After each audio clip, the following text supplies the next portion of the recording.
The Master Key System. It is my privilege to enclose herewith Part 1 of the Master Key System. Would you bring into your life more power to get the power consciousness, more health to get the health consciousness, more happiness, get the happiness consciousness? Live the spirit of these things until they become yours by right. It will then become impossible to keep them from you. The things of the world are fluid to a power within man by which he rules them. You need not acquire this power. You already have it.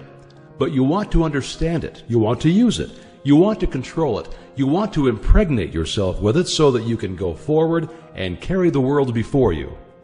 Day by day, as you go on, and as you gain momentum, as your inspiration deepens, as your plans crystallize, as you gain understanding, you'll come to realize that this world is no dead pile of stones and timber, but it is a living thing. It's made up of the beating hearts of humanity.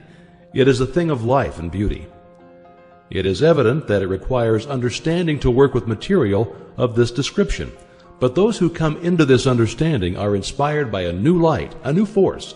They gain confidence and greater power each day. They realize their hopes and their dreams come true. Life has a deeper, fuller, clearer meaning than ever before. And now, Part 1. Chapter 1. That much gathers more is true on every plane of existence, and that loss leads to greater loss is equally true. Mind is creative, and conditions, environment, and all experiences in life are the result of our habitual or predominant mental attitude. The attitude of mind necessarily depends upon what we think.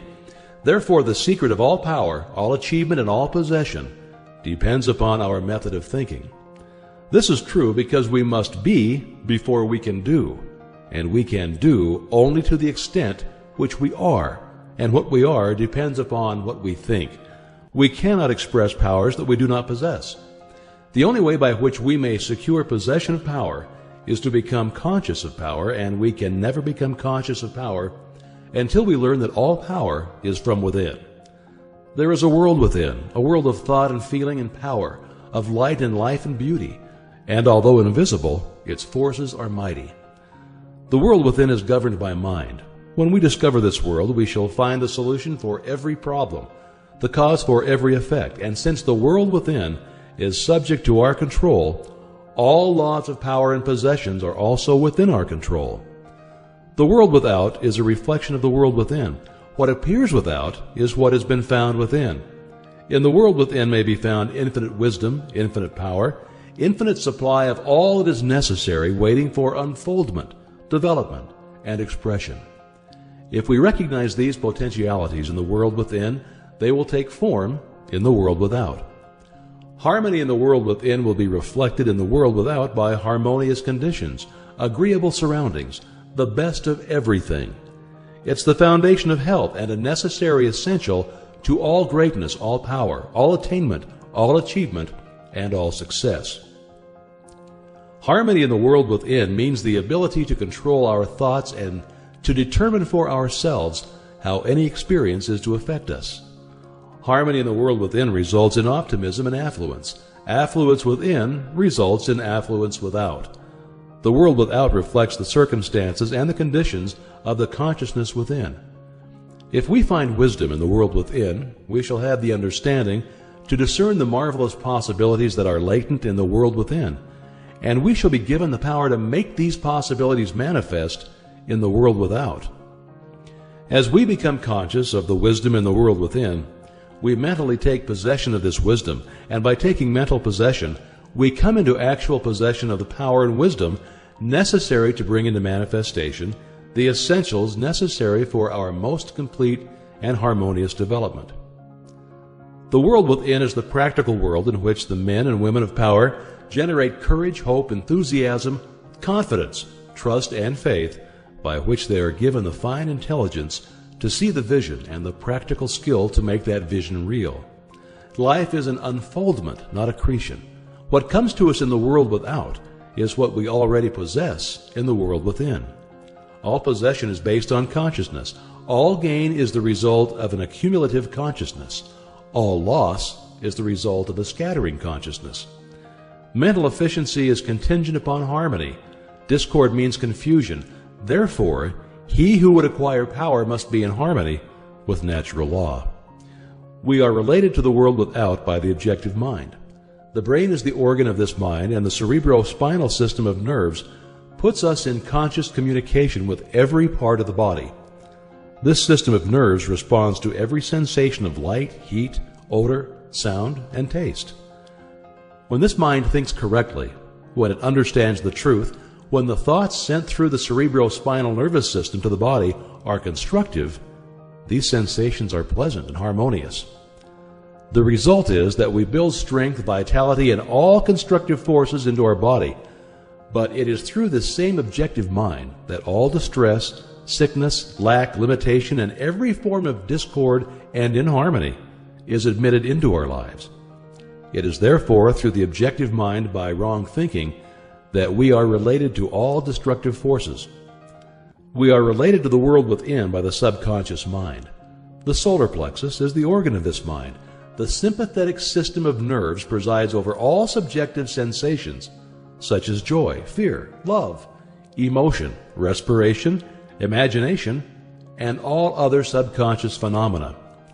It is through the subconscious that we are connected with the universal mind and brought into relation with the infinite constructive forces of the universe. It is the coordination of these two centers of our being and the understanding of their functions which is the great secret of life. With this knowledge, we can bring the objective and subjective minds into conscious cooperation and thus coordinate the finite and the infinite. Our future is entirely within our own control. It is not at the mercy of any capricious or uncertain external power. Now, all agree that there is but one principle or consciousness pervading the entire universe, occupying all space, and being essentially the same in kind at every point of its presence. It is all-powerful, all wisdom and always present. All thoughts and things are within itself. It is all in all.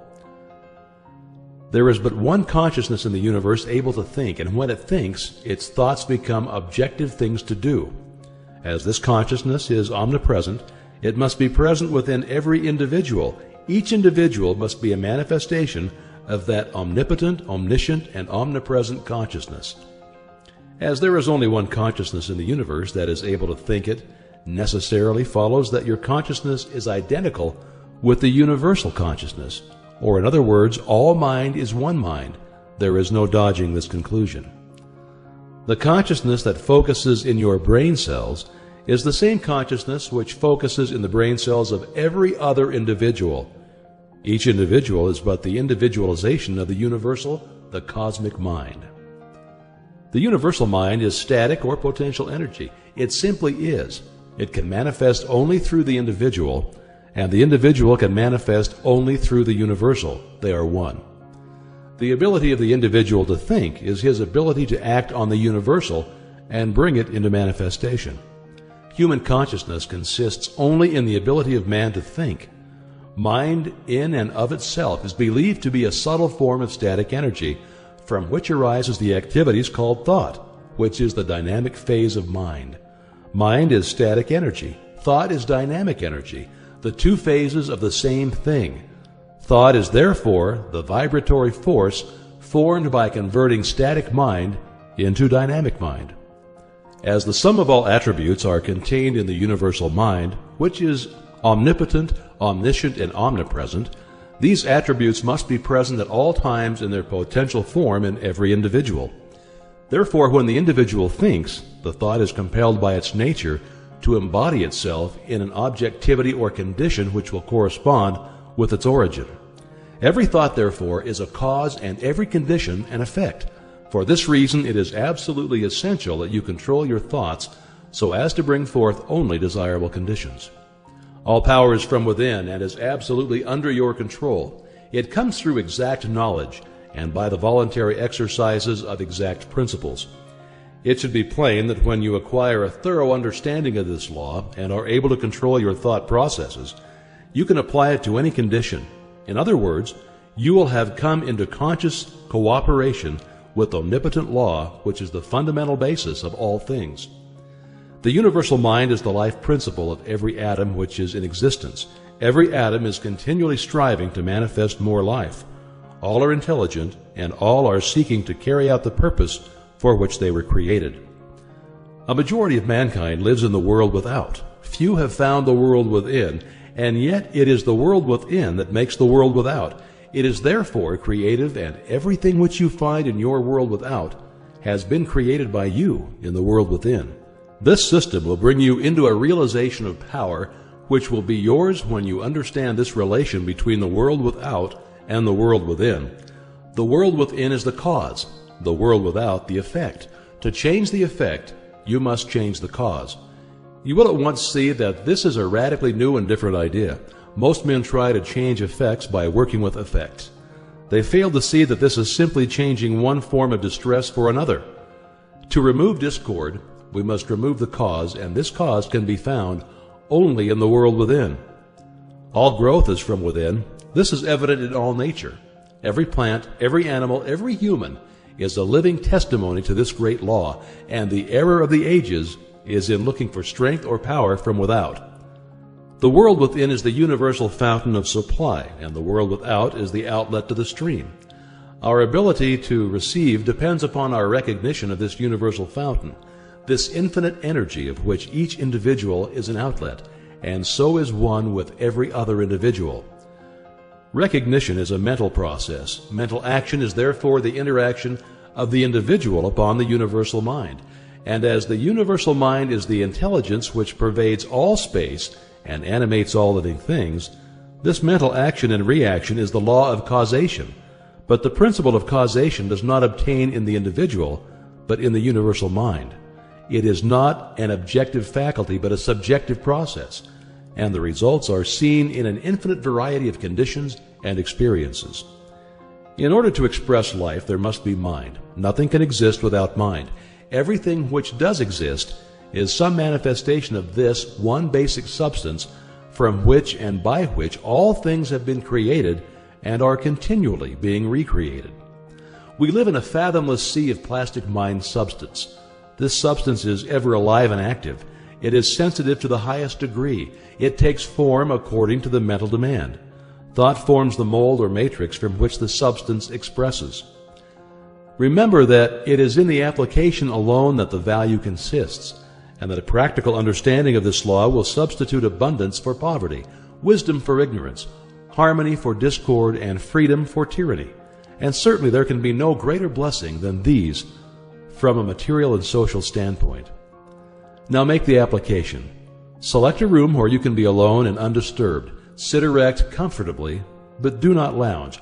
Let your thoughts roam where they will, but be perfectly still for from 15 minutes to half an hour. Continue this for 3 days or 4 days, or for a week until you secure full control of your physical being. Many will find this extremely difficult. Others will conquer with ease. But it is absolutely essential to secure complete control of the body before you are ready to progress. Next week, you'll receive instructions for the next step. In the meantime, you must have mastered this one.